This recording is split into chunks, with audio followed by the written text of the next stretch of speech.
C'est ainsi que vous êtes mort. Ce sont les premiers mots que Project Zomboid vous adresse, et ce sont les derniers que vous lirez.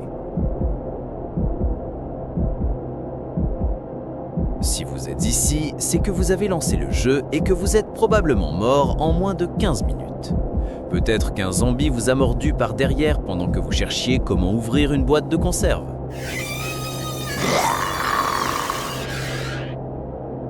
Peut-être que vous avez sauté par une fenêtre, que vous vous êtes cassé la jambe et que vous avez été dévoré. Ou peut-être, comme tant d'autres, vous avez trouvé un fusil, vous avez tiré un coup de feu et vous avez attiré tous les morts-vivants du Kentucky sur votre position.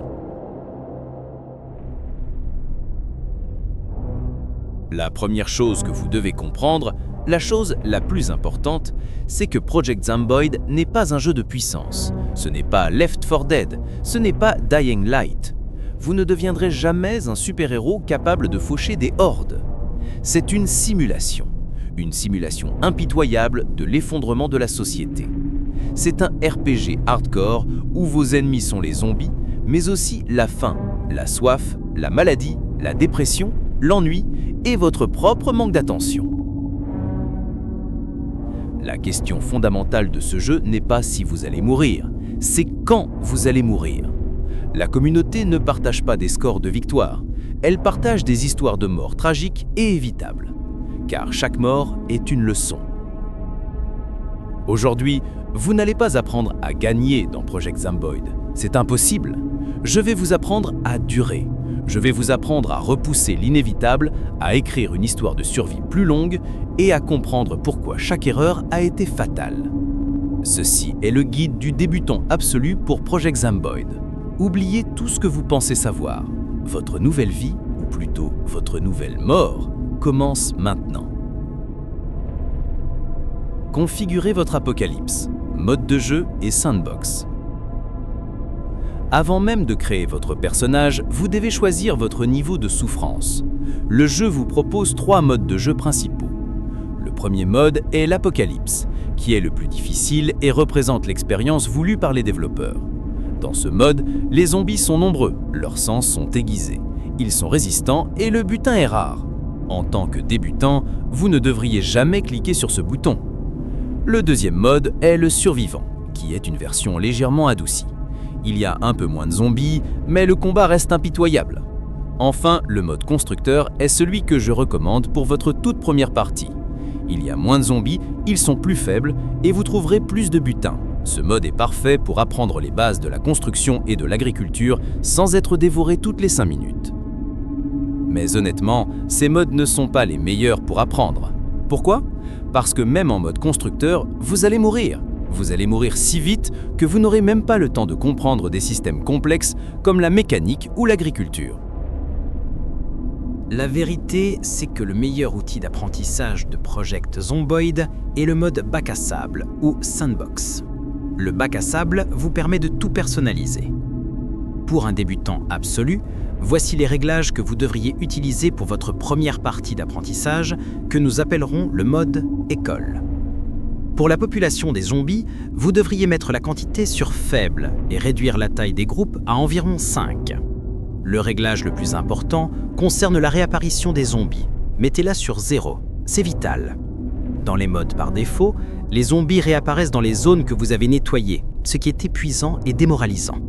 En mettant ce réglage à 0, vous obtenez un vrai sentiment de progrès. Une rue que vous avez vidée restera vide. Ensuite, dans l'onglet Personnages, activez l'option Attaque multiple. C'est le deuxième réglage le plus important. Par défaut, vos armes s'arrêtent au premier zombie touché. Avec multi-hit, une batte de baseball peut toucher 2 ou 3 zombies en même temps, ce qui rend le combat gérable. Pour le monde, activez Carte en jeu et mini-carte. Vous êtes là pour apprendre, pas pour vous perdre. Concernant le butin, mettez la rareté du butin sur abondant. Vous n'avez pas envie de passer 3 jours à chercher un ouvre-boîte pour mourir de faim.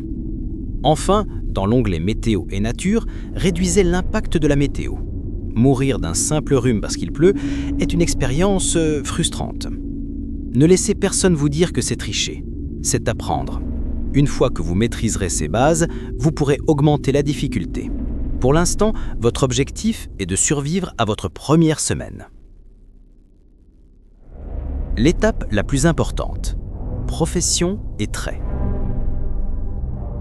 Vous avez configuré votre monde. Il est temps de créer le survivant qui va mourir. C'est l'étape la plus importante du jeu et 90% des nouveaux joueurs la ratent. Le système est simple. Vous avez un nombre de points dépensés. Les professions coûtent des points, mais vous donnent des bonus. Les traits positifs coûtent des points, les traits négatifs vous donnent des points. Votre objectif est d'arriver à 0 points ou plus. Les professions. Un débutant voit l'occupation sans emploi et se dit « Génial, plus 8 points dépensés ». C'est un piège. Voici la mécanique que le jeu ne vous explique pas. Un point de compétence au départ, par exemple plus 1 en menuiserie, ne vous donne pas seulement un niveau. Il vous donne un bonus de gain d'XP permanent et massif pour cette compétence. Une compétence sans bonus est à 25% de gain d'XP. Avec un seul point de départ, ce gain passe à 100%. C'est 4 fois plus rapide. Choisir une profession est toujours plus rentable que de prendre les 8 points. Voici les meilleures professions pour un débutant. Premièrement, le cambrioleur est le roi lorsqu'on débute. Il coûte des points, mais il est discret avec plus d'1 discrétion et plus d'1 vivacité. Son vrai pouvoir est unique. Il peut démarrer n'importe quelle voiture fonctionnelle dès le premier jour. Dans un jeu où la mobilité est synonyme de survie, c'est un avantage colossal. Pour des joueurs expérimentés, à l'inverse, le cambrioleur est une profession qui est à éviter, car son apport est moindre. Deuxièmement, le pompier est un choix de combat exceptionnel. Vous commencez avec plus 1 en force et plus 1 en fitness. La force et les fitness sont les 2 compétences les plus difficiles et les plus longues à monter dans tout le jeu. Donc partir avec ce bonus vous rendra meilleur au combat et vous permettra de porter plus de choses, pour toujours. Troisièmement, le bricoleur ou le menuisier sont d'excellents choix si vous visez la construction de base. Le bricoleur vous donne un bonus en entretien, une compétence incroyablement utile qui augmente les chances que votre arme ne se brise pas. Le menuisier est un choix solide pour construire votre base plus rapidement. Des professions comme électricien, qui peut utiliser les générateurs sans le magazine, ou ingénieur qui peut fabriquer des bombes, sont puissantes, mais moins vitales pour votre première survie. Les traits, bonus et malus. C'est ici que vous allez optimiser votre personnage. Rappelez-vous que les conseils s'adressent à des joueurs débutants. Des joueurs expérimentés pourront faire des choix bien plus complexes. Certains traits positifs sont essentiels. Si vous avez les points, prenez-les. L'ouïe fine est le meilleur trait du jeu. Il augmente votre rayon de perception, ce qui signifie que vous voyez les zombies arriver derrière vous beaucoup plus tôt. C'est un radar à 360 degrés qui vous sauvera la vie 10 fois par jour. Prenez-le. Solide ou fort augmente votre force de départ. Plus de force signifie plus de dégâts en mêlée et une plus grande capacité de port. C'est indispensable.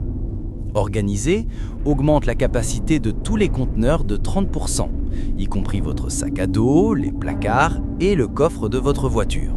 C'est une qualité de vie incroyable. Enfin, adroit vous permet de transférer les objets 50% plus vite. Cela semblait mineur, mais ces secondes vous sauvent la vie lorsque vous pillez en panique. Pour payer ces traits positifs, vous devez prendre des malus. Mais certains malus n'en sont pas vraiment. Fumeur est le meilleur trait négatif. Vous devenez anxieux si vous ne fumez pas, mais les cigarettes et les briquets sont partout. Mais voici le vrai secret. Fumeur n'est pas un trait négatif. C'est un trait positif déguisé. Un personnage non fumeur qui est malheureux doit trouver des livres rares, de la nourriture de luxe ou de l'alcool pour se remonter le moral. Un personnage fumeur, lui, n'a qu'à fumer une cigarette. Cela réduit non seulement son stress, mais aussi son malheur. Vous avez un outil de gestion de 2 des pires Moodles du jeu en échange de 4 points gratuits. Prenez-les. Myope est un autre excellent choix. Votre vision est floue, vous prenez 2 points. Puis, dans le jeu, vous trouvez une simple paire de lunettes. Vous les mettez et le trait négatif est complètement annulé. Ce sont 2 points gratuits. Estomac fragile vous donne plus de chances de tomber malade en mangeant de la nourriture pourrie ou crue. La solution est simple, ne mangez pas de nourriture pourrie ou crue. 3 points gratuits. De même, soif excessive vous oblige à boire plus souvent. Avant la coupure d'eau, l'eau est illimitée et après vous aurez des collecteurs de pluie. c'est facile à gérer pour 6 points gratuits. Il y a aussi des traits pièges à éviter absolument. Peau fine est à proscrire. Certains vous diront que c'est gérable, c'est faux. Cela augmente vos chances qu'une attaque de zombies brise votre peau, ce qui signifie plus de chances d'être écrafé ou lacéré, et donc plus de chances d'être infecté. Vous prenez 8 points pour mourir plus facilement. Audition fragile est l'opposé exact de ouïe fine, et vous ne survivrez une journée. Pacifiste vous fait gagner moins de XP dans toutes les compétences d'armes, un handicap massif. Finalement, apprentissage lent est l'opposé d'apprentissage rapide, et c'est se tirer une balle dans le pied. Choisir votre ville de départ. Vous avez votre personnage. Il est temps de choisir où il va apparaître. Un mythe du débutant est de croire que ce sont des cartes séparées. C'est faux. La carte de Project Zomboid est gigantesque et toutes les villes sont connectées. Vous ne choisissez que votre point de départ. Voici les 4 villes de départ, classées de la plus facile à la plus difficile. La première, Rosewood, est ma recommandation numéro 1. Pourquoi? C'est la ville tutoriel avec la population de zombies la plus faible de la carte. Son point d'intérêt principal est la caserne de pompiers, qui est préclôturée sur 2 étages, pleine d'équipements, et c'est la meilleure base de départ du jeu. La ville possède aussi une école et une librairie pour vos livres de compétences. La deuxième recommandation est Riverside. Elle a également une population très faible et est bordée par la rivière Ohio, ce qui la rend facile à défendre. Riverside a une grande communauté fermée qui fait une excellente base, mais son vrai atout, c'est l'accès au savoir. Elle a 2 librairies, un bureau de poste et un club vidéo. Comme nous le verrons, Rosewood est meilleur pour le matériel immédiat, mais Riverside est peut-être meilleur pour la progression à long terme grâce à son accès inégalé aux livres de compétences et aux cassettes VHS. La troisième ville est Muldrow. C'est la ville classique, mais elle est difficile. La rue principale est dense et la population de zombies est élevée. C'est là que vont les vétérans. La dernière est West Point. N'y allez pas, c'est l'enfer sur Terre avec la densité de population des zombies la plus élevée du jeu. C'est un piège mortel. Mon conseil, commencez à Rosewood. Videz la caserne de pompiers. Le début de partie, les premières 24 heures. Vous apparaissez dans une maison, vous êtes en vie, le compte à rebours a commencé. Vous avez une fenêtre d'opportunité. Pendant les 3 ou 4 premiers jours, la population de zombies est à son minimum et il ne migre pas encore beaucoup. C'est le moment crucial de la partie à ne pas rater. Tout ce que vous faites maintenant déterminera votre survie à long terme. Votre checklist de survie immédiate. Voici votre checklist de survie immédiate. Premièrement, la sécurité. La maison dans laquelle vous êtes, est-elle sûre ? A-t-elle un 2e étage? C'est l'idéal, car vous pouvez dormir à l'étage. Si les zombies entrent, vous les entendrez et aurez le temps de vous échapper par une fenêtre. Deuxièmement, la furtivité. Faites le tour de votre maison et fermez tous les rideaux. La vue est le premier sens des zombies. S'ils ne peuvent pas voir à l'intérieur, ils ignoreront souvent la maison. Troisièmement, une arme. Allez dans la cuisine et prenez une poêle à frire, un rouleau à pâtisserie ou un pied de biche dans un garage. Quatrièmement, un contenant. Votre priorité absolue. Trouvez un sac à dos. Un sac d'école est un bon début. Cinquièmement, les essentiels. Trouvez une bouteille d'eau, un ouvre-boîte et une montre. La montre est vitale. Elle vous donne l'heure et la date. Vous avez votre équipement de base. Vous êtes en sécurité. Regardez votre montre. Quelle heure est-il ? La priorité numéro 1 absolue, la télé, Life and Living. C'est la mécanique la plus importante et la plus méconnue des 10 premiers jours. Pendant les 9 premiers jours du jeu, la chaîne de télévision Life and Living, canal 203, diffuse des émissions éducatives. Si vous êtes dans la même pièce qu'une télévision allumée sur cette chaîne pendant la diffusion, vous gagnerez des points d'XP massifs et gratuits dans des compétences vitales. Vous devez mémoriser ce planning. Votre vie en dépend. L'émission de 6h du matin est The Cook Show pour la compétence cuisine. À midi, c'est Woodcraft pour la compétence menuiserie. Et à 18h, c'est Exposure Survival pour les compétences pêche, piégeage et recherche. Par défaut, votre partie commence à 9h du matin le jour 1. Vous avez manqué l'émission de cuisine de 6h du matin. Ce n'est pas grave, mais regardez votre montre. Il est 9h, l'émission de menuiserie est à midi. Votre première mission, votre seule mission pour les 3 prochaines heures, est de sécuriser une maison avec une télévision qui fonctionne et d'être devant elle à 11h55 sur la chaîne Life and Living. Pourquoi ? Parce que la menuiserie est la compétence la plus importante pour la survie à long terme. C'est elle qui vous permettra de construire des barricades, des meubles et surtout les collecteurs d'eau de pluie dont vous aurez besoin après la coupure d'eau. Ne ratez pas ces émissions. C'est la différence entre une survie prospère et une mort rapide. Gérez votre cerveau, le guide des Moodles. Sur le côté droit de votre écran, vous verrez de petites icônes apparaître. Ce sont les Moodles. Ce sont les indicateurs de votre état physique et mental. Les ignorer vous tuera plus sûrement qu'un zombie. Les besoins vitaux, les faciles. Commençons par les besoins vitaux qui sont les plus faciles. Faim signifie que vous avez faim et devez manger. Notez que si le Moodle est vert, vous avez un bonus de force et de guérison. Soif signifie que vous avez soif et devez boire. La déshydratation réduit votre capacité de port et finit par vous tuer. Charge lourde indique que vous portez trop de choses. Vous êtes lent et consommez plus d'endurance. Déposez des objets. Enfin, fatigue signifie que vous êtes fatigué et devez dormir. Un personnage fatigué et lent a une vision réduite et frappe moins fort. Les indicateurs de combat, les gérables. Viennent ensuite les indicateurs de combat qui sont gérables. Douleur signifie que vous êtes blessé. La douleur réduit votre efficacité au combat et vous empêche de dormir si elle est trop forte. Prenez des antidouleurs pour la contrer. Endurance est l'icône des poumons. Si vous courez ou frappez, vous vous fatiguez. C'est votre vraie barre de vie en combat. Si ce Moodle apparaît, vous frappez plus lentement et avez plus de chances de trébucher. Si la barre est vide, vous ne pouvez plus courir. Vous êtes mort. Faites des pauses. La gestion psychologique. Les vrais Moodle tueurs. C'est ici que le jeu devient une simulation avec la gestion psychologique. Les vrais Moodle tueurs. Panique est l'ennemi numéro 1 du débutant. Sa cause est de voir des zombies et plus il y en a, plus vous paniquez. Ces effets sont dévastateurs. Votre vision se réduit, votre précision avec les armes à feu s'effondre et vos dégâts en mêlée sont réduits. Un personnage paniqué ne peut pas repousser un zombie efficacement. Avec le temps, votre personnage se désensibilisera. À court terme, trouvez des bêta-bloquants ou buvez de l'alcool. Les traits vétérans ou braves empêchent la panique.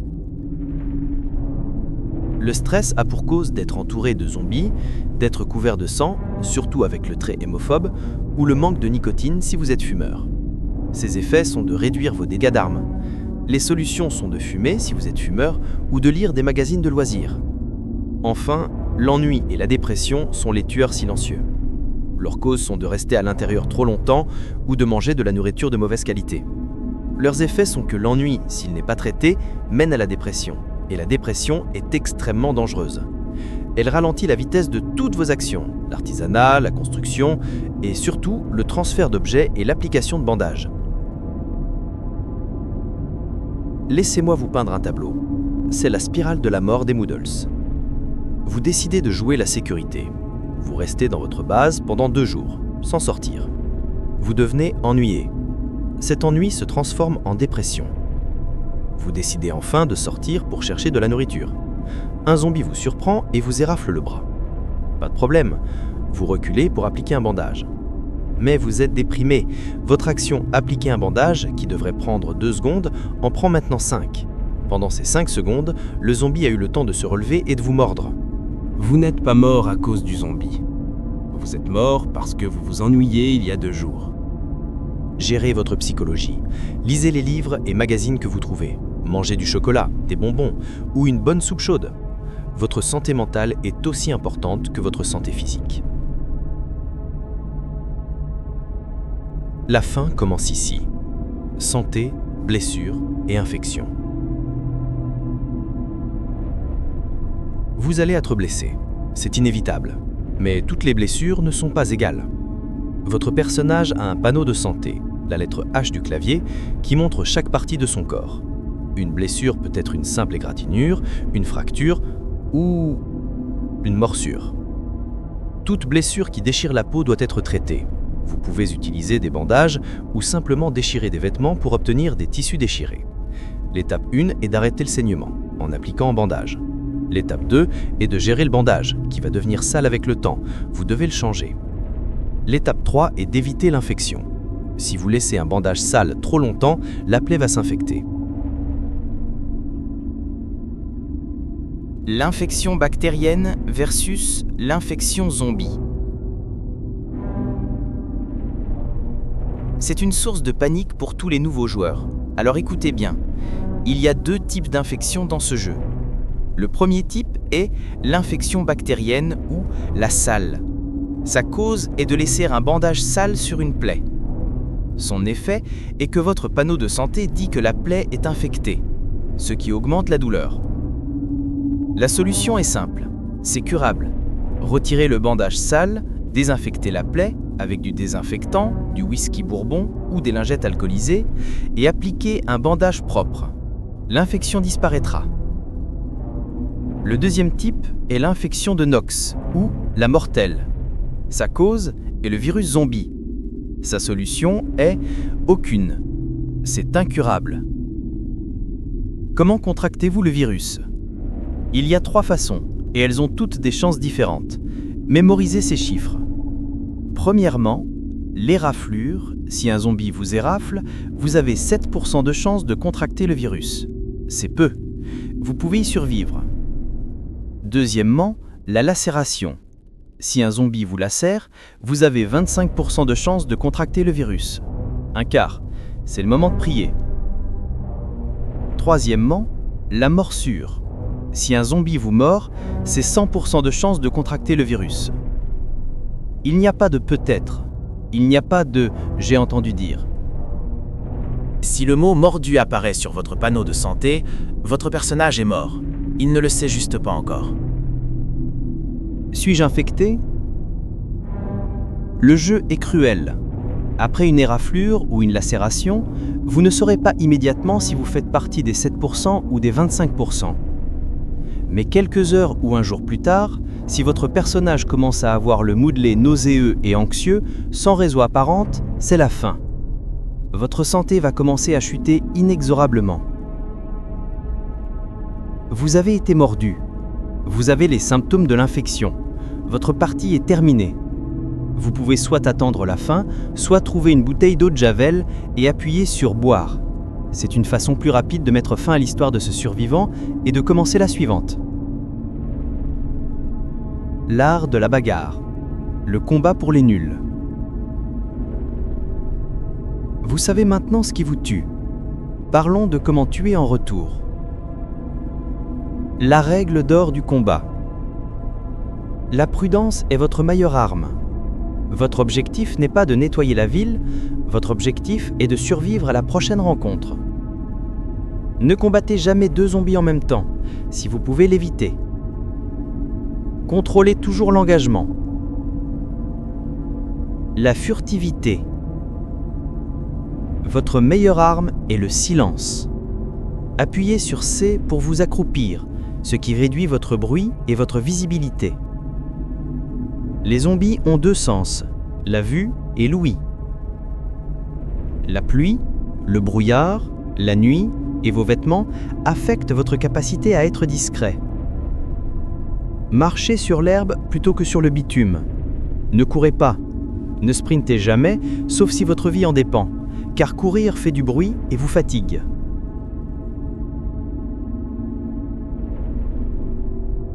Le combat de mêlée.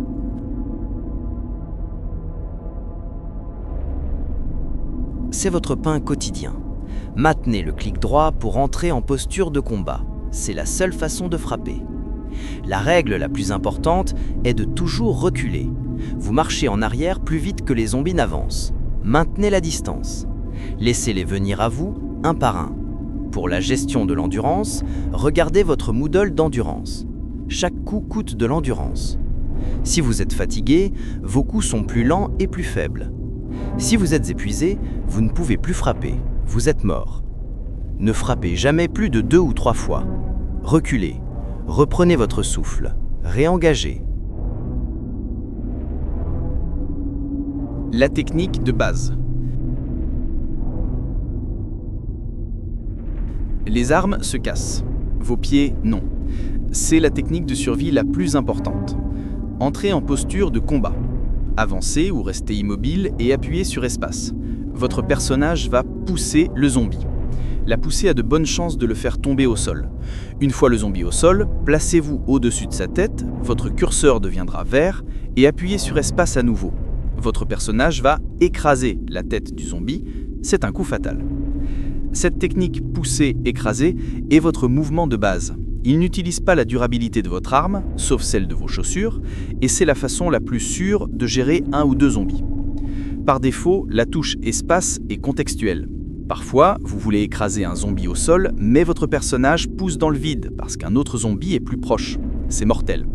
Allez dans vos options, dans les raccourcis, et trouvez la ligne attaque au sol manuelle. Attribuez-lui une touche, par exemple F. Cela vous permettra de forcer l'écrasement sur un zombie au sol, quoi qu'il arrive.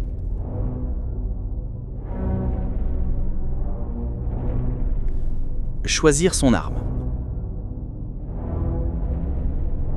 Il existe plusieurs types d'armes. Les armes contendantes, comme le pied de biche, la batte de baseball ou le marteau, sont le meilleur choix pour débutants. Pourquoi ? Durabilité.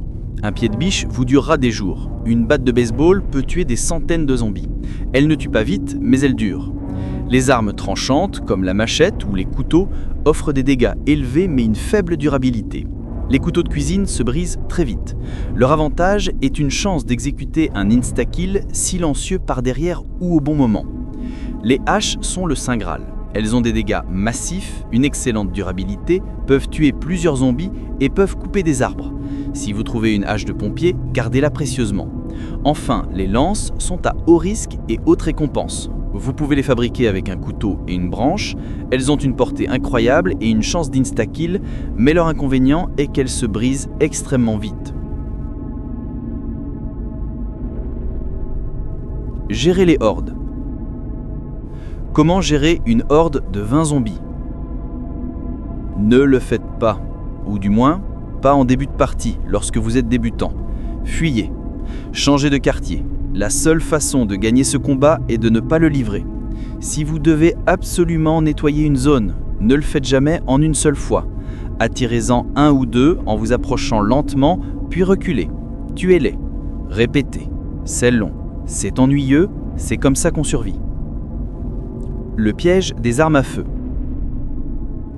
Vous allez trouver un pistolet. Votre instinct vous dira « Super, je vais pouvoir me défendre ». Ne l'utilisez pas. Une arme à feu est un piège mortel pour un débutant. Voici pourquoi. Le bruit est le premier problème. Le bruit est l'ennemi public numéro 1. Une seule balle de 9 mm va attirer tous les zombies dans un rayon de plusieurs pâtés de maison. Vous n'avez pas 200 balles, vous allez être submergé et vous mourrez. Le deuxième problème est l'incompétence. Votre personnage, sans la profession policier ou vétéran, a 0 en compétence visée. Vous allez vider un chargeur sur un zombie à 10 mètres et tout rater. Les armes à feu ne sont pas des armes de survie. Ce sont des outils de gestion de horde pour les experts. Un joueur vétéran ne tire pas sur les zombies. Il tire en l'air de l'autre côté de la vive pour attirer la horde loin de la zone qu'il veut piller. La seule exception, le fusil à pompe. Il touche plusieurs cibles, il est parfait pour monter la compétence visée très rapidement. Mais gardez-le pour le jour où vous décidez de quitter votre base pour de bon et faites-le en sachant que vous appelez tous les zombies de la région. Devenir meilleur, compétences et apprentissage.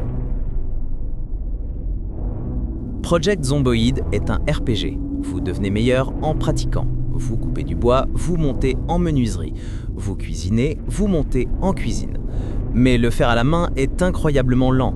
Le vrai gain d'XP se fait par l'éducation. Les livres de compétences. Vous devez trouver des livres de compétences qui se trouvent dans les librairies, les écoles et les maisons. Il y a 5 volumes pour chaque compétence, menuiserie volume 1, volume 2, etc. Voici leur fonctionnement. Lire un livre, par exemple Menuiserie volume 1, vous donne un multiplicateur d'XP pour cette compétence. Le volume 1 couvre les niveaux 1 et 2, le volume 2 couvre les niveaux 3 et 4, et ainsi de suite. Les multiplicateurs sont énormes. Le volume 1 donne x3 l'XP, vol 2 donne x5, vol 3 donne x8, jusqu'à x16 pour le volume 5. La stratégie est donc que vous devez toujours lire le livre avant de pratiquer la compétence. Regarder l'émission Woodcraft à la télé sans avoir lu Menuiserie volume 1 est un gaspillage monumental d'XP. Lisez d'abord, agissez ensuite. Les cassettes VHS. L'électricité est coupée et les émissions de TV sont terminées. Comment apprendre? Grâce aux cassettes VHS. Dans les maisons et les clubs vidéo, comme celui de Riverside, vous trouverez des cassettes. Certaines sont des films qui réduisent l'ennui, mais d'autres sont les enregistrements des émissions de Life and Living. Vous trouverez des VHS Woodcraft, The Cook Show et Exposure Survival. Elles donnent le même XP que l'émission de télé. La trifecta de l'XP, la stratégie optimale. C'est la méthode d'apprentissage la plus rapide du jeu. Premièrement, trouvez le livre de compétences dont vous avez besoin. Exemple, Menuiserie volume 1. Deuxièmement, lisez-le entièrement. Vous avez maintenant un multiplicateur x3. Troisièmement, trouvez la cassette VHS correspondante. Exemple, Woodcraft et 1. Quatrièmement, trouvez une télévision et un magnétoscope. Cinquièmement, regardez la cassette. L'XP de base de la cassette sera multiplié par le bonus du livre. Vous pouvez passer du niveau 0 au niveau 3 en menuiserie en une seule journée. C'est la puissance de la préparation. Se préparer à l'effondrement, eau, électricité et véhicules. Votre période de grâce de début de jeu ne dure pas. Dans un délai aléatoire, par défaut entre 0 et 30 jours, un événement va se produire. Vous entendrez un clac électrique. Les lumières s'éteindront et puis au robinet, plus rien. C'est l'effondrement. L'eau et l'électricité sont coupées. Voici ce que cela signifie. Les lumières ne fonctionnent plus. Vos réfrigérateurs et congélateurs s'arrêtent et toute votre nourriture va périr. Les éviers et les toilettes sont à sec. Les pompes à essence des stations-service ne fonctionnent plus. C'est le début de la vraie survie. Gérez l'eau. Avant la coupure, votre priorité est de trouver tous les contenants et de les remplir d'eau. Stockez-les. Après la coupure, vous avez besoin d'une source d'eau à long terme, la pluie. Vous devez construire des collecteurs d'eau de pluie, ce qui nécessite la compétence menuiserie, niveau 4 pour le petit et niveau 7 pour le grand. Le problème est que l'eau de pluie est contaminée. La boire vous rendra malade. Vous devez la faire bouillir. C'est fastidieux. La solution ? La plomberie est la mécanique la plus importante de la construction de base. Il y a 5 étapes. 1. Construisez votre collecteur d'eau de pluie à l'étage ou sur le toit. 2. Placez-le directement au-dessus, sur la case d'à côté à l'étage supérieur, d'un évier ou d'une baignoire. 3. Prenez une clé à molette. 4. Faites un clic droit sur l'évier et sélectionnez Raccorder. 5. Félicitations, l'évier est maintenant magiquement connecté au collecteur et filtrera l'eau de pluie, vous donnant de l'eau propre et illimitée au robinet. Gérer l'électricité, les générateurs. Pour garder vos congélateurs et faire fonctionner les pompes à essence, vous avez besoin d'un générateur. L'étape 1 est le manuel. Vous ne pouvez pas utiliser un générateur si vous n'avez pas d'abord trouvé et lu le magazine « Comment utiliser les générateurs », sauf si vous êtes électricien. L'étape 2 est le danger. Une fois que vous avez lu le manuel, vous pouvez placer le générateur. Ne le mettez jamais à l'intérieur. Un générateur qui fonctionne à l'intérieur libère du monoxyde de carbone. Vous vous endormirez et ne vous réveillerez jamais. Placez-le toujours à l'extérieur, près de votre base, puis connectez-le. L'étape 3 est le carburant. Les générateurs consomment de l'essence. Le paradoxe du générateur est le suivant. Les générateurs ont besoin d'essence, les pompes à essence ont besoin d'électricité, donc d'un générateur. Vous voyez le problème ? Quand la coupure arrive, vous ne pouvez plus faire le plein. La solution ? Vous avez besoin de 2 générateurs. Un pour votre base, pour les frigos, et un deuxième que vous gardez dans votre voiture, que vous emmenez à la station-service la plus proche, vous le connectez là-bas, vous l'allumez, vous faites le plein de vos bidons d'essence, vous l'éteignez et vous rentrez à la maison. Gérez les véhicules, votre boîte sauvetage. Les voitures sont la clé de la survie à moyen terme. Pour trouver les clés, regardez sur le contact, dans la boîte à gants, dans la maison affiliée ou sur les zombies autour. Démarrer une voiture sans clé est la solution si vous ne trouvez pas les clés. Il y a deux méthodes. La méthode 1, la plus facile, est d'être un cambrioleur, ce qui vous permet de le faire dès le début. La méthode 2 est de monter votre compétence électricité au niveau 1 et mécanique au niveau 2. La survie à long terme, agriculture et base. Vous avez de l'eau, vous avez de l'électricité, vous avez une voiture. Vous êtes maintenant dans le mid-game. La gestion de votre base. Votre base doit être sécurisée. Les meilleurs endroits sont au deuxième étage. Utilisez des cordes de drap pour grimper par les fenêtres. Les zombies ne peuvent pas grimper aux cordes, sauf dans certains modes. Mais attention, les cordes peuvent se casser, surtout si vous êtes lourd. L'agriculture. C'est un autre piège pour débutants. Beaucoup pensent qu'ils vont vivre de leur récolte dès le premier jour. C'est faux. L'agriculture est difficile. Vous devez trouver les paquets de graines. Vous avez besoin d'outils. Les plantes ont des besoins en eau très spécifiques. Trop ou pas assez les tue. Elles tombent malades, mildiou, pucerons, et les zombies peuvent les piétiner et les détruire. La compétence agriculture sert surtout à obtenir des informations sur l'état de vos plantes. Le conseil, n'essayez pas de vivre de l'agriculture au début. Votre nourriture de survie, c'est la recherche. Trouver des baies et des champignons dans les bois et la pêche, incroyablement efficace pour la nourriture. L'agriculture est une activité de mid-game. Une fois que vous avez une base sécurisée, des collecteurs d'eau et un congélateur qui tourne sur un générateur pour stocker vos récoltes d'hiver. L'épreuve du feu. L'événement de l'hélicoptère. Un jour, vous serez en train de piller et vous entendrez un vrombissement. C'est l'événement de l'hélicoptère. C'est un événement méta qui se produit une seule fois dans les réglages par défaut, généralement entre le jour 6 et le jour 9. C'est l'un des événements les plus dangereux du jeu. Voici comment il fonctionne. L'hélicoptère fait du bruit, ce qui agite les zombies et les attire. Mais, s'il vous voit, parce que vous êtes à l'extérieur ou qu'il passe au-dessus de votre fenêtre sans rideau, il va vous repérer. Il va vous suivre. Il va ensuite attirer chaque zombie de la ville sur votre position exacte. C'est une spirale de la mort. Plus il attire de zombies, plus vous devez bouger, plus il vous voit et plus il vous suit. C'est la fin de votre base. C'est la fin de votre personnage. Comment survivre à l'hélicoptère? Il y a deux stratégies. La stratégie 1 est la fuite. La mauvaise. Sauter dans une voiture pleine d'essence et conduire loin, très loin, jusqu'à ce qu'il parte. C'est risqué. La stratégie 2 est se cacher. Dès que vous entendez le premier vroom vroom, arrêtez tout. Allez à l'intérieur. Allez dans une pièce sans fenêtre ou au moins loin des fenêtres. Assurez-vous que tous vos rideaux sont fermés. Et ne bougez pas. Ne sortez pas. N'allez pas voir. N'essayez pas de piller. L'hélicoptère va passer au-dessus, faire un bruit d'enfer et attirer des zombies vers votre quartier. Mais il ne vous verra pas. Il ne vous suivra pas. Au bout de quelques heures, il repartira. Restez à l'intérieur pour le reste de la journée. Lisez un livre. Les zombies dehors seront agités, mais ils ne convergeront pas tous vers votre porte. Vous aurez survécu. La mort n'est pas une fin. Nous avons tout vu. La philosophie d'un jeu où la mort est une certitude.